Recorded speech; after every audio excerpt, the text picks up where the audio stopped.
The sun hung low over the dusty plains of Harmony Ridge, painting the land in hues of gold and rust. Clara Whitlock stepped off the train platform with nothing but a carpet-bag, a worn satchel, and a letter clutched tightly in her hand. The ink had faded some, but the words still rang clear as a church bell on Sunday morning. Miss Whitlock, your experience with children and your moral character come highly recommended. I seek a governess for my orphan niece, a girl of 7, bright but troubled. The job is remote, the pay modest, but room and board are provided. If you are still willing, come to Bitter Creek Ranch. I will send a man to meet you. Silas Gray. Clara was no stranger to hardship. The war had taken her brother, fever had taken her parents, and circumstance had taken her chances at a genteel life.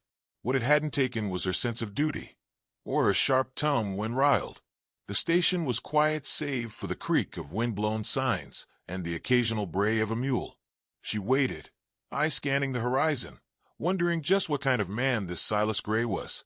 All she knew was that his niece had been orphaned after a tragic fire, and folks around Nashville had whispered he was a reclusive sort, a rancher who didn't much cotton to visitors. Then she saw him, a tall figure astride a black gelding, his face half hidden beneath a broad-brimmed hat. He dismounted in one fluid motion, dust rising around his boots like smoke from a spent fire. "Miss Whitlock?" he asked, his voice low and dry as desert wind. She nodded. "You Mr. Gray?" "No, ma'am. I'm Cole. Mr. Gray sent me to fetch you." He took her bag without asking and secured it to the saddle. He didn't smile, didn't offer a hand, just mounted up and motioned toward the second horse he'd brought. Their ride took them through wild country, red rock bluffs, winding canyons, and fields of cheatgrass that swayed like whispers. The only sound was the rhythmic clop of hooves and the occasional screech of a hawk overhead. As dusk fell, they arrived at Bitter Creek Ranch. The main house was modest, built from timber and stone, sturdy against wind and time. Out back, a barn and corral stretched toward the creek that gave the place its name. A little girl sat on the porch steps, knees drawn to her chest, eyes wide and watchful. "That's Miss Lila," Cole said, dismounting. "She don't talk much. Not since the fire." Clara climbed down, her limbs stiff from the ride. She approached the girl slowly, kneeling beside her. "Hello, Lila," she said gently. "My name's Clara. I'm here to keep you company." The child didn't speak, didn't move, just stared. Inside, the house was quiet, the kind of quiet that seeps into your bones. A kettle hissed softly on the stove. A dog thumped its tail once and went back to sleep. Silas Gray didn't show himself that night. Cole pointed her to a room with a small bed, a wash basin, and a Bible on the nightstand. "Mr. Gray'll speak with you in the morning," he said before turning in. Clara sat by the window, gazing out at the moonlit prairie.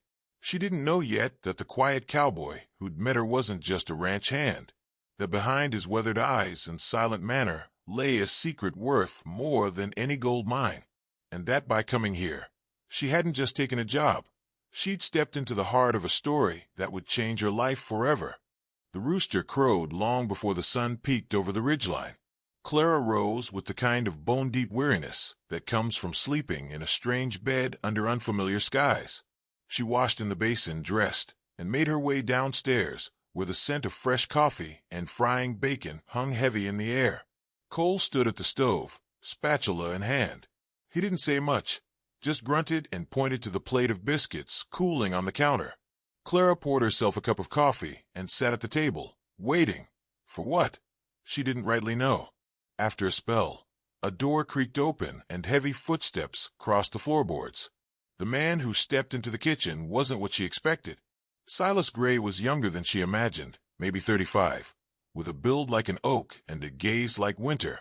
His hair was dark, tied back at the nape, and his eyes held the weight of someone who'd buried too many people and spoken too few words. He wore a plain shirt, suspenders, and the kind of silence that made a room feel smaller. "Mornin'," he said, his voice like gravel. "Good morning, Mr. Gray." He sat down, tore a biscuit in half, and finally looked at her. "You come recommended. My niece don't trust easy, but she's got a good heart." Clara nodded. "She's a child, Mr. Gray. They all have good hearts. They just need to be reminded. He didn't answer, just sipped his coffee. Clara wondered if she'd said too much. I ain't much for company, he said after a long pause. Cole runs the place. You do your job, you'll be treated fair. Meals are shared. Sundays off, unless the cattle get loose. Understood. He stood, pushing back from the table. Lila's out at the orchard. Likes to sit under the big cottonwood. You'll find her there. Clara finished her coffee, gathered her shawl, and stepped outside.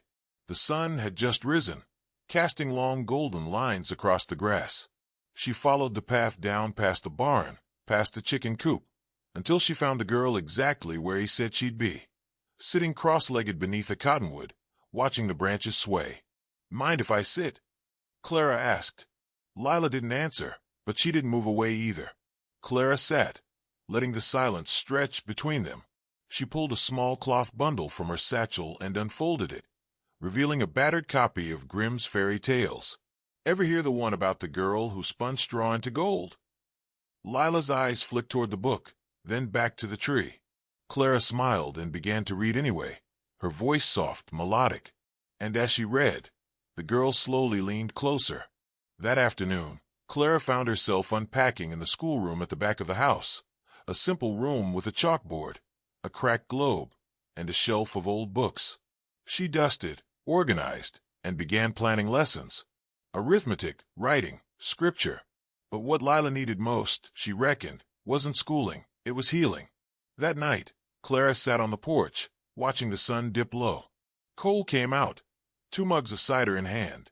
He handed her one and sat beside her, long legs stretched out. She took to you quicker than I thought she would, he said. She's a brave girl. Cole nodded. Been through more than any child oughta. Her ma was Silas's sister. Sweet woman. Died in that fire. They said it was lightning. Barn caught. Spread fast. And her father? Gone before that. Drowned in the creek 2 summers back. Silas took her in, but he ain't never been one for raising children. Clara looked toward the barn where Silas was working late by lamplight. He loves her. Cole gave a slow nod. He does. Just don't know how to show it. Clara took a sip of cider. Maybe he's not the only one. The silence between them stretched again, but this time, it felt less empty. Later, as she prepared for bed, Clara caught sight of something she hadn't noticed before, a ledger tucked beneath the bookshelf. Curious, she opened it. The first few pages were dull enough, expenses, cattle counts. But then her eyes caught a name scrawled in tight script. S. Gray, Holdings, Accounts, Investments. And the number beside it made her breath catch. Silas Gray wasn't just a rancher. He was a millionaire. Clara stared at the numbers again, just to be sure her eyes weren't playing tricks on her. But there they were, plain as day. Figures so high they made her stomach twist. Land holdings in 5 counties. Cattle counted in the thousands. Stocks, bonds, and some kind of mineral rights that stretched up into Montana. Silas Gray, the quiet man who barely said 10 words a day, was sitting on a fortune big enough to buy half the territory. She shut the ledger quick, like it might bite her, and slid it back into its dusty hiding place. Whatever secrets Silas held, they weren't hers to pry. Still, it sat heavy in her chest. The weight of not knowing why a man with that kind of wealth lived like a hired hand and let his niece grow up without so much as a proper toy. The next morning, Clara didn't mention a word of what she saw. Instead, she went about her work like any other day, mending clothes, sweeping, teaching Lila her letters under the cottonwood. But the question nagged at her like a burr in her boot. Later that afternoon, she caught Silas in the barn, working a rasp over a horse's shoe. His shirt was rolled to the elbows, sweat darkening the fabric at the collar. She leaned against the post. I noticed your barn roof sagged in on the west side. He didn't look up. I'll get to it. There's rot in the beam. If you wait much longer, it'll buckle. He paused. You handy with a hammer, Miss Whitlock? I've fixed worse. A flicker of a smile touched his lips, barely there, gone before she could count it. Suit yourself. Tools are in the tack room. She rolled up her sleeves and got to work. As she hauled lumber and hammered braces, she caught glimpses of Silas, watching her from the shadows. not with judgment, but with that same quiet curiosity Lila had when Clara first arrived. Like he was trying to see if she was real, or just another passing storm. That evening, as they sat around the supper table, Clara broached it soft-like. "You don't talk about her much. Lila's mother." Silas's fork paused halfway to his mouth. He set it down with care. "She was the best of us," he said finally. "Bright, strong. She could rope a steer and bake a peach pie without ever mussing her dress. I never wanted to be a father, Clara. But when she passed," his voice trailed off. "She's lucky to have you," Clara said gently. "Lila." Silas shook his head. "I don't know if I'm what she needs. I can give her a roof, food, safety. But comfort." He looked out the window, his profile carved sharp by the lamplight. "That ain't something you can buy." Clara didn't respond. She knew the truth of it all too well. That night, as she sat on the porch, Cole joined her again. He lit a cigarette, the tip flaring like a firefly in the dark. "You seen it, haven't you?" he asked after a while. "Seen what?" "The ledger. The money." Clara didn't answer.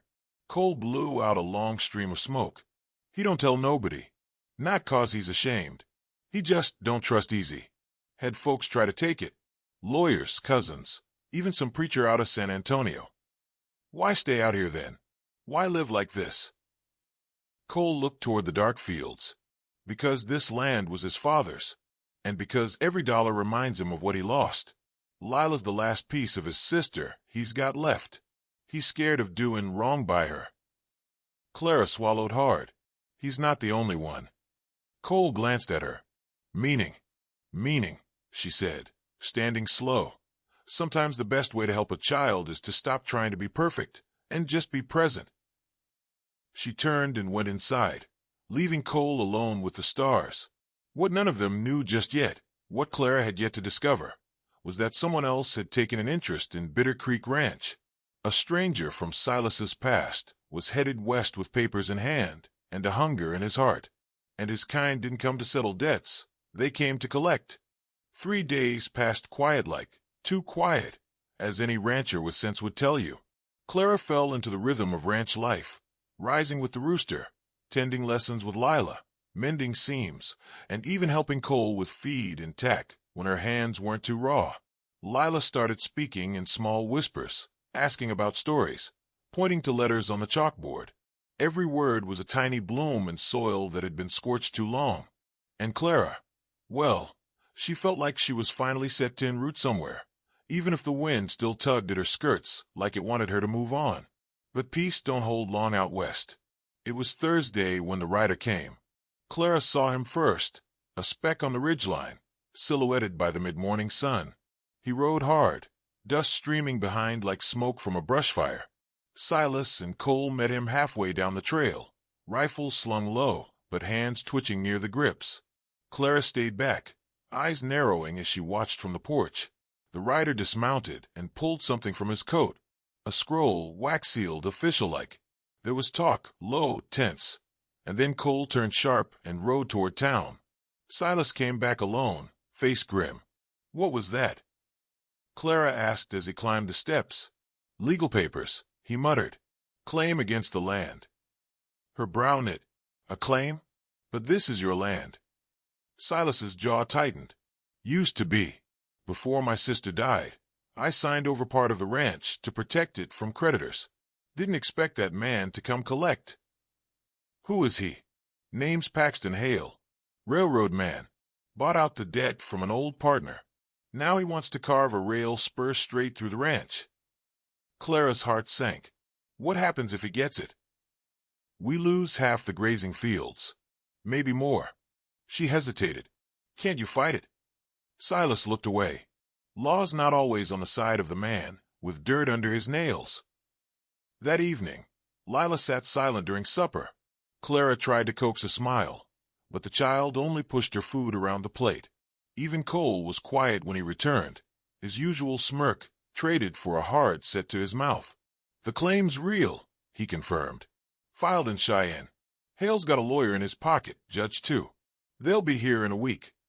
Clara stood, too angry to sit still. "We can't just let them take it." "We Silas raised an eyebrow. Yes, she said steady. I may not own this place, but I care about what happens here. About Lila. About you. The words hung in the air like the crack of a whip. Silas didn't speak, just got up, walked outside, and stared long into the dark like he was trying to see his future in the stars. That night, Clara couldn't sleep. The house creaked with the kind of tension only an uncertain future can bring. She sat at the window, listening to the wind rattle the shutters, and thought about everything she'd lost before, and everything she might lose again. She wasn't going to let it happen. At first light, she saddled the old mule and rode into town, skirts hiked and shawl pulled tight.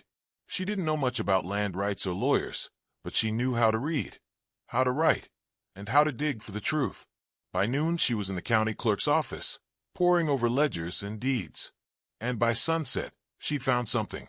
Something Paxton Hale didn't expect. The deed Silas signed, years ago, had a rider. A clause in small, faded print that said any claim against the land must first pass through the living heirs of Margaret Gray, Silas's sister. And Lila was the last of them. Clara folded the paper with shaking hands.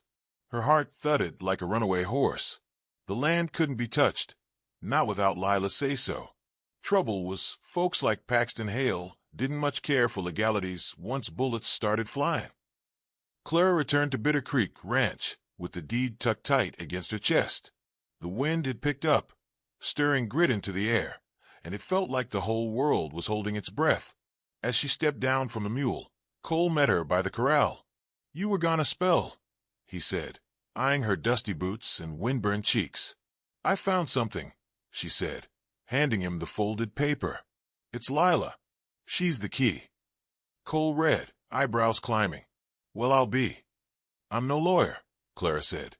"But this says no part of this ranch can be sold or claimed unless Lila signs off. She's the heir." Silas came out of the barn, wiping his hands on a rag. Clara didn't wait. She marched up and laid it out plain. When she was done, Silas stared at the paper for a long moment. "This could stop him," she said softly. He nodded. "Or make him desperate." That night, Bitter Creek Ranch braced for what was coming. Cole oiled his rifle. Silas checked the fences. Clara stayed with Lila, reading her stories by lantern light and trying not to let her voice shake. The next morning, Paxton Hale arrived. He came in a black carriage drawn by a pair of coal-dark horses, his boots polished, his mustache waxed, and a cruel smirk playing at his lips. 2 hired guns rode beside him, lean men with dead eyes and long coats. He stepped onto the porch like he owned it. "Mr. Gray," he said, tipping his hat without warmth. "Time's up." Silas folded his arms. "We're not selling it. Then I'm talking it." Clara stepped forward, not without the child's consent. "This deed says so." Hale's eyes flicked to her, then to the paper Cole held up. His smirk twitched. "That's an old clause. But it's still law," Cole said. "And I've already wired a judge in Casper who's willing to sign an injunction." Hale's jaw tightened. He looked around at the ranch, at the little girl peeking out from behind the curtain, and then back to Silas. "You think a piece of paper'll stop me? This land ain't worth dying over." Silas stepped down off the porch, calm and slow. "Then maybe you should go before it comes to that." The standoff stretched like the heat before a lightning strike. Clara's heart thudded. She stepped closer to Silas, her fingers brushing the edge of his sleeve. Quiet strength shared between them. Paxton Hale turned to his men. "Let's go," he muttered. "For now." The gunslingers hesitated, but followed. As the carriage rolled away, a hush fell over the ranch. Then Cole let out a slow whistle. "That man'll be back. And meaner." Silas nodded. "I know. But now he knows we'll fight." That night, Silas stood on the porch beside Clara, the stars bright above them. "You stood your ground," he said quietly. "So did you. I've never had anyone fight for this place but me. You're not alone anymore, Silas." He turned to her, the moonlight catching the softness in his expression. "Neither are you." They didn't speak after that, just stood together, watching the horizon, knowing tomorrow might bring fire or peace. But for tonight, the land was theirs, and they would defend it, together. The days that followed were thick with tension, like the air before a twister touches down. Silas doubled the patrols along the fence lines. Cole took to sleeping with his rifle cradled like a newborn. And Clara kept Lila close, her eyes always scanning the horizon. They all knew Paxton Hale wasn't the kind of man to give up. No, men like him didn't get rich by being reasonable. They took what they wanted and left behind scorched earth and broken souls. But Bitter Creek wasn't the same place Hale had expected to find. It wasn't just one man guarding dusty land. It was a family now, stitched together by hardship and held firm by will. On the fourth morning, just after dawn, Clara woke to find a bundle on the porch. It was a dead coyote, its throat slit, its eyes gouged. Tied to its paw was a note scrawled in red ink. One way or another, I take what's owed. Cole found her staring at it. He said nothing, just buried the carcass out past the creek and set fresh rounds in every chamber. That evening, Lila clung to Clara's side, whispering, "Are they going to take our home?" "No, sweet pea," Clara said, smoothing the girl's hair. "Not while we stand guard."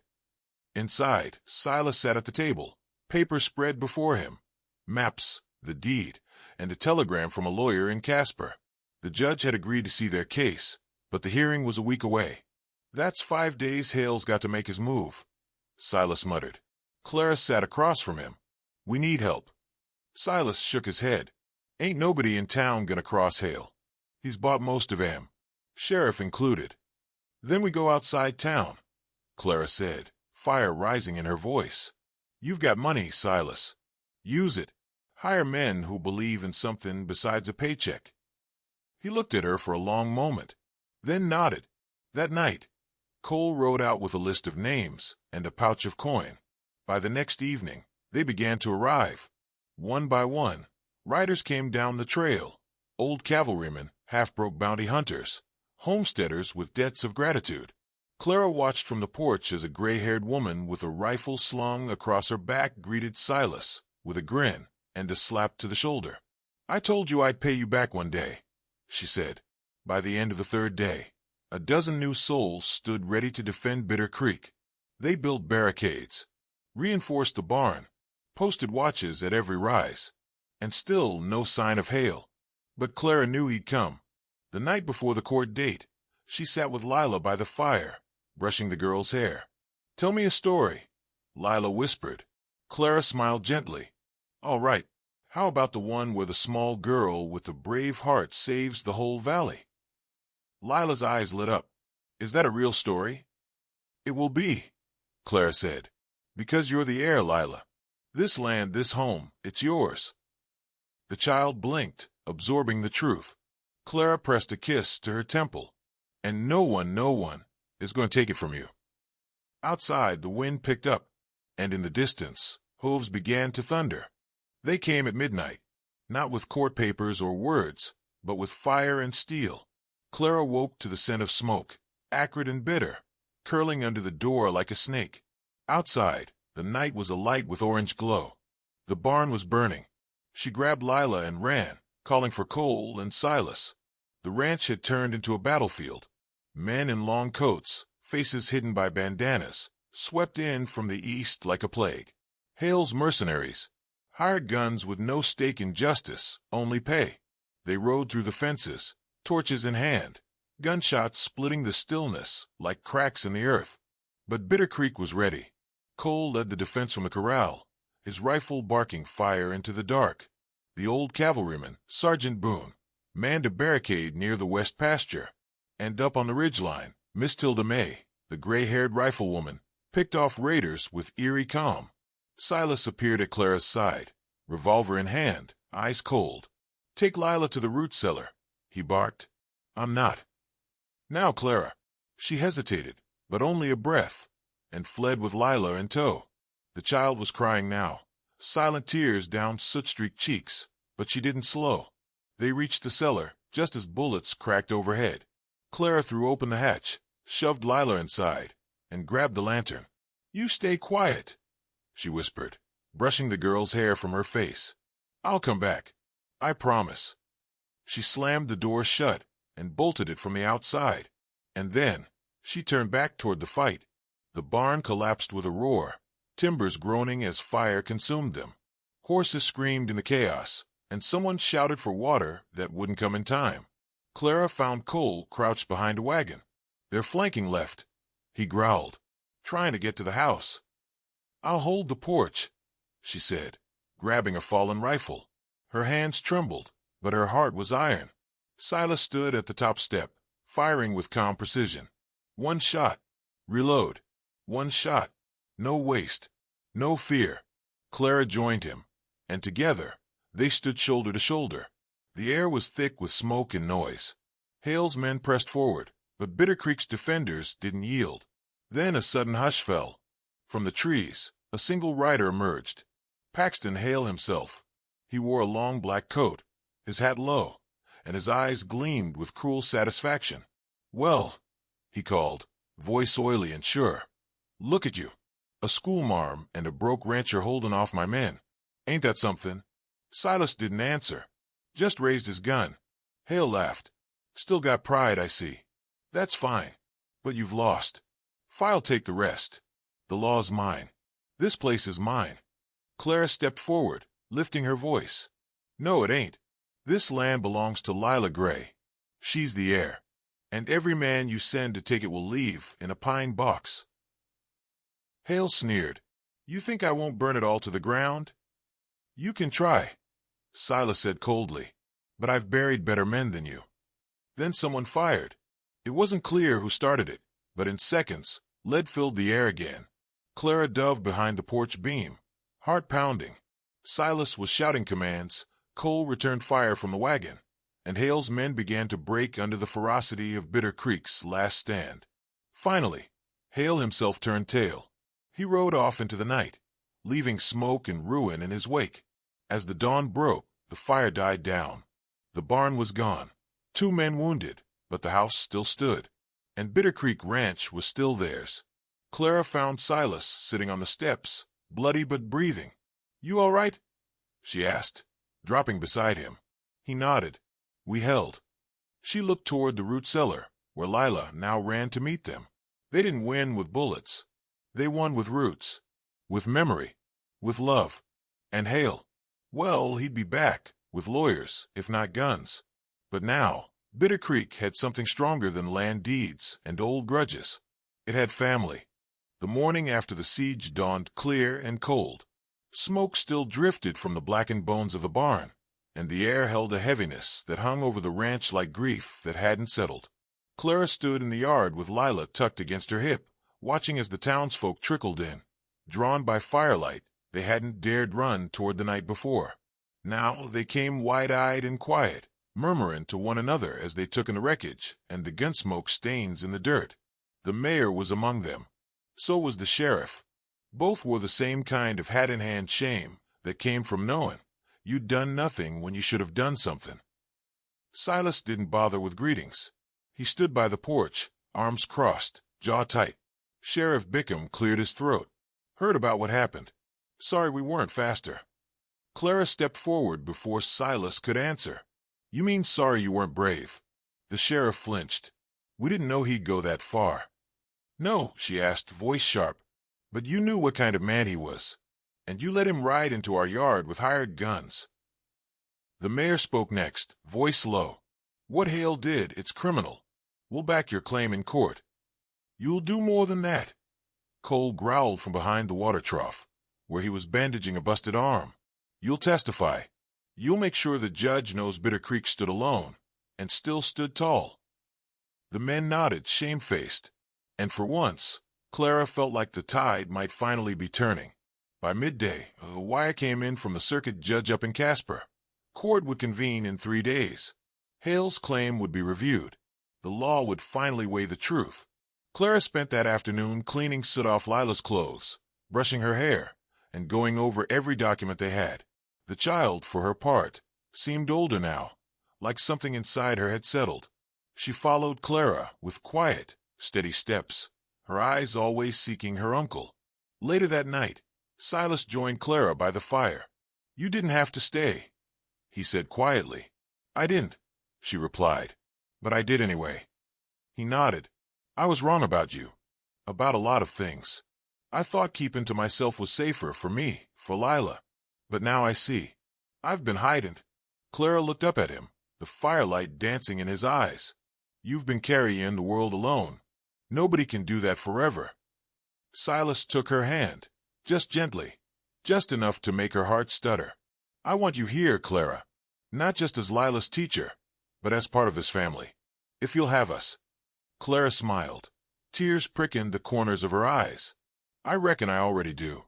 And with that, the two of them sat together, watching the fire crackle, as the first stars blinked awake overhead.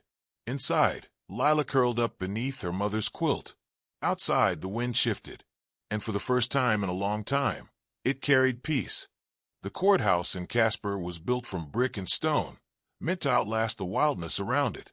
But on that morning, as Clara stepped through its doors with Silas and Lila beside her, she didn't feel small, not anymore.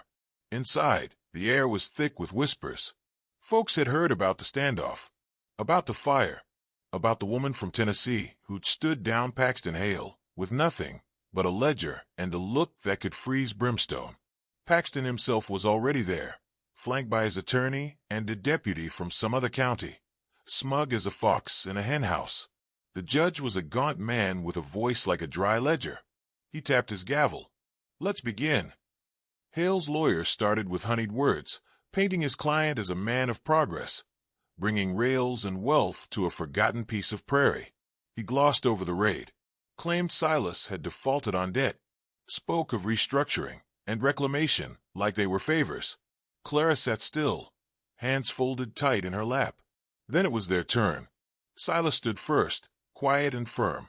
He spoke of the land, what it had meant to his father, his sister, and now to Lila. Next came Cole, bruised arm in a sling, voice gravelly as ever. This land wasn't just defended with paper, Your Honor. We bled for it, because it matters. Then Clara rose. She held up the deed, the clause, and laid out every fact she'd found, every corner Hale had cut, every document he'd forged or bought. Her voice never shook. Lila Gray is the legal heir to Bitter Creek, she said, turning to the bench.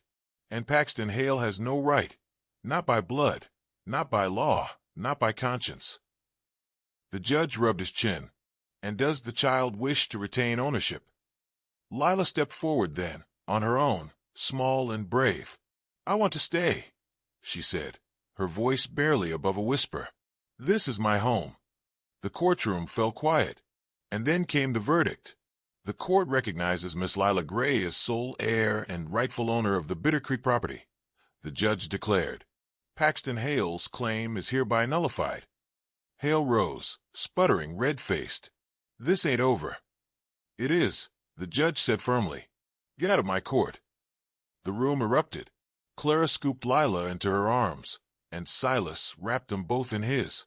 For the first time in weeks, they felt light, like the weight they'd carried had finally lifted. Outside the courthouse, the air was bright and warm. Clara looked up at Silas. We won. He smiled, slow and real. No, Clara. You won. She shook her head. We did. And then, right there on the courthouse steps, he kissed her. Soft, sure, like a man who'd finally found something worth holding on to. And Clara? Well, she kissed him right back. They returned to Bitter Creek beneath a sky washed clean by spring rain. The grass had started its slow return, stubborn green poking through ash and soot. Birds sang again in the cottonwoods, and the creek babbled louder than it had in months, as if it, too, knew something had been saved. Lila leaned out the wagon, eyes wide, clutching the deed like a treasure map. She looked different now, shoulders straighter, chin higher. A girl who knew where she belonged. The ranch was still bruised, but not broken. Neighbors who'd once kept their distance came now with hammers and nails, seed bags and fence posts. The town had seen what Bitter Creek had stood against, and they remembered. Sometimes courage changed folks more than sermons ever could.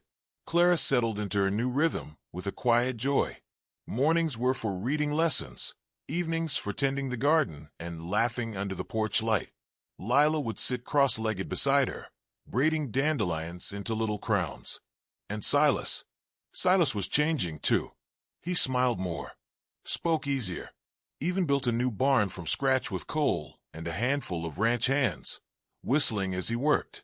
But most nights, when the stars came out, he'd find Clara where the porch met the dusk, wrap an arm around her waist, and say, "This feels like home now." One night, as summer began to show its face, Silas stood before Clara with a velvet pouch in hand. No speech, no grand gesture, just a man with calloused hands and love in his eyes. Inside the pouch was a ring, gold and simple, set with a tiny, perfect turquoise stone.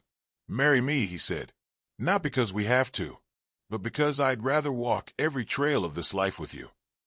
Clara didn't answer with words. She kissed him slow, then slipped the ring on herself. And just like that, a new chapter began. They wed beneath the cottonwood, where Clara first read to Lila. The guests stood in their Sunday best, dusted and proud. Cole served as best man, half-drunken tears glinting behind that gruff smirk. And Lila, barefoot and beaming, tossed wildflowers into the breeze. The preacher asked if they'd love and cherish through hardship and storm. They said yes twice, because they'd already lived through it, and found each other in the fire. Years passed. The ranch grew. Lila grew. And every soul who passed through Bitter Creek knew they weren't just crossing a property line.